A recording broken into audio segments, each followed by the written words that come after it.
Quick reading for November the 15th to November the 16th, air signs.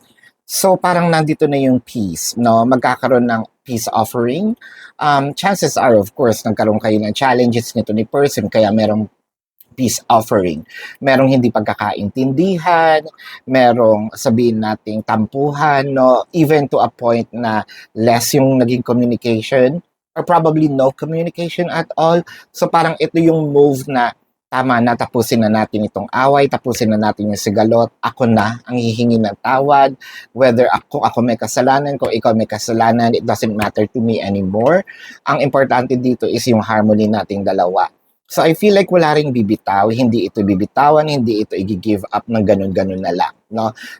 Yes, merong mga pananahimik dito, pero yung pananahimik na yun was used to actually reflect. At nakakakita din ako ng somewhat merong token of appreciation or token of apology. Let's say, it can be literal na regalo, malaki, maliit.